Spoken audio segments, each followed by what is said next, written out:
Salut tout le monde, c'est Mej Expliqué, j'espère que vous allez bien. Alors aujourd'hui on se retrouve pour un nouveau tour avec des cartes. Je suis très content de vous le présenter car il fait partie de mes tours préférés. Il a un effet très puissant sur le spectateur et il est assez instantané. Donc j'espère vraiment que ça va vous plaire. Donc on va tout de suite passer à la démonstration du tour et ensuite aux explications. Allez, c'est parti.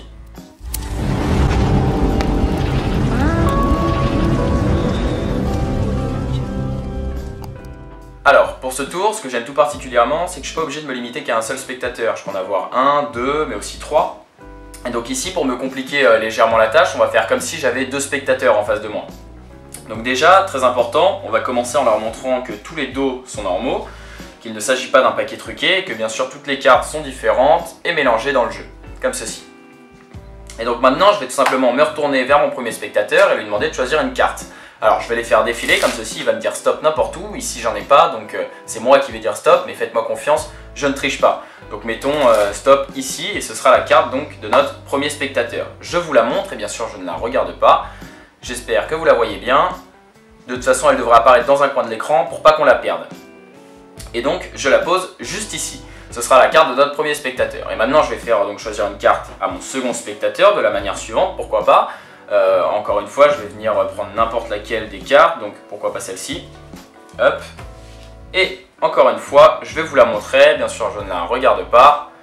J'espère que c'est bon. Et on va la poser dans l'angle opposé. Ce sera la carte de notre second spectateur.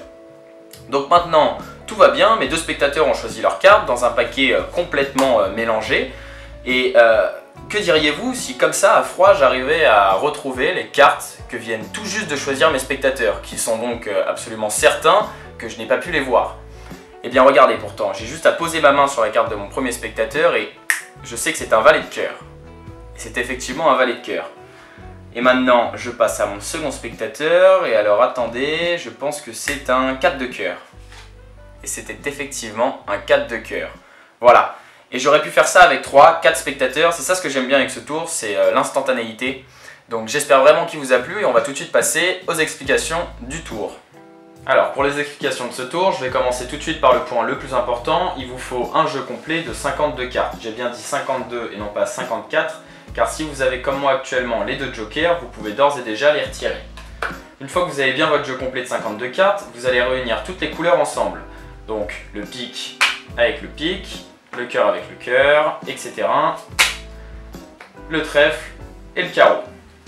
Comme ceci. Et vous n'allez pas les réunir n'importe comment, vous allez ensuite les ranger dans l'ordre, à savoir vous allez poser en premier sur la table l'As, et ensuite donc l'ordre normal 2, 3, 4, 5 jusqu'au roi. Et une fois que vous avez fait ça pour toutes les couleurs, vous allez choisir un ordre à mémoriser dans les couleurs.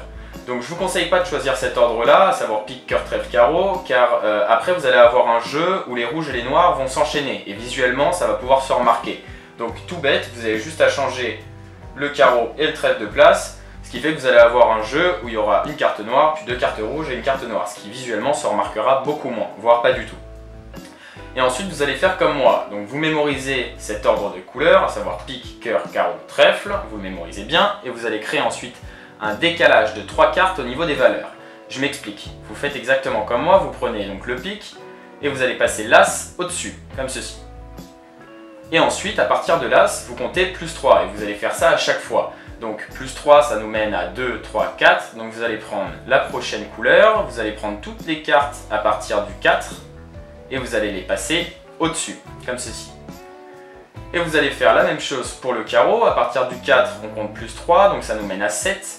Vous allez donc pour le carreau prendre toutes les cartes à partir du 7, et les passer au-dessus, comme ceci. Et ensuite, donc 7 plus 3, ça nous mène à 10. Vous allez prendre votre dernière couleur, prendre toutes les cartes à partir du 10 et les passer au-dessus.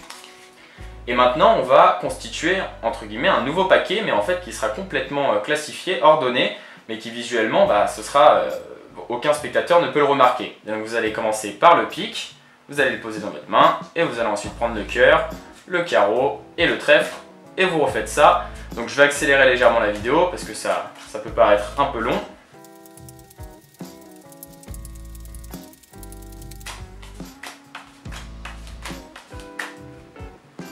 Et voilà, une fois que c'est fait, vous avez donc un jeu qui visuellement paraît totalement mélangé, mais qui en fait est complètement classifié. Alors vous pouvez rentrer sur scène, et moi je vous conseille pas trop de montrer les cartes comme ça, parce qu'un spectateur très aguerri pourrait se rendre compte que ça fait noir, rouge, rouge, noir, rouge, rouge, noir, etc. Vous m'avez compris, donc il est préférable de montrer les cartes au spectateur de la manière suivante, comme ceci, en les gardant dans les mains et en les passant assez rapidement, mais sans abuser, et là normalement aucun spectateur ne remarquera que le jeu est rangé. Et maintenant, certains ont sûrement déjà compris l'astuce, mais en fait, peu importe la carte que va choisir le spectateur, nous, ce qui nous intéressera, c'est la carte qui sera au-dessus de celle qu'il a choisie. Donc si le spectateur prend cette carte, celle qui nous intéresse, c'est celle-ci, à savoir le 8 de pique, pardon. Et donc si c'est un 8 de pique ici, je sais que la carte que vient de choisir le spectateur, eh bien, ce sera une carte qui, au niveau de la couleur, donc on fait plus 1 au niveau de la couleur, à savoir, je vous rappelle l'ordre, pique, cœur, carreau, trèfle. Donc si c'est un pique ici, je sais que c'est un cœur ici. Et ensuite je fais plus 3 au niveau de la valeur. Donc si c'est un 8, plus 3, 9, 10, 11, qui correspond au valet. Je sais donc que c'est un valet de cœur. On peut vérifier, c'est effectivement le valet de cœur. Donc ensuite je le repose ici pour ne pas fausser l'ordre. Et là donc vous pouvez en fait comme ceci faire le tour à plusieurs spectateurs. Donc mettons que le spectateur me dise stop n'importe où, mettons ici.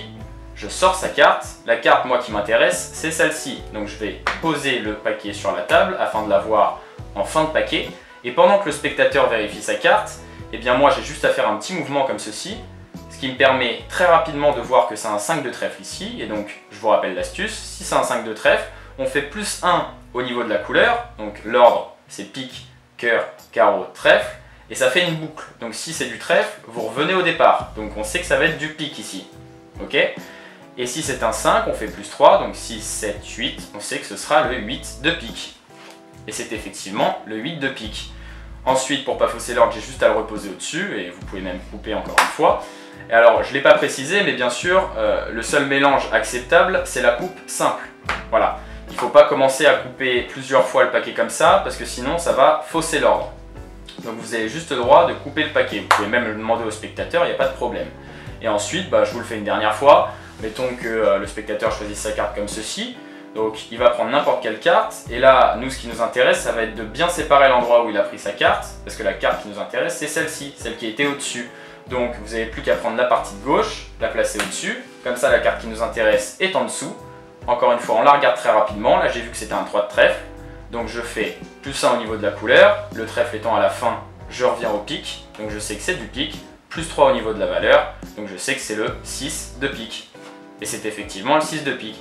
Et vous pouvez enchaîner comme ceci avec plusieurs spectateurs. Et à la fin, ce qui est bien, c'est que vous avez juste besoin de faire un mélange américain pour fausser complètement l'ordre. Et vous pouvez bien sûr donner le jeu à examiner au spectateur, il n'y verra que du feu. Voilà, donc j'espère vraiment que ce tour vous aura plu. Moi, c'est vraiment l'un de mes tours préférés parce qu'il est instantané. Et en fait, le spectateur vient de choisir sa carte et vous la connaissez déjà. Donc essayez de jouer là-dessus et avec un bon dialogue, il impressionnera tout le monde. Voilà, donc moi je vous dis à bientôt pour une prochaine vidéo. Allez, salut!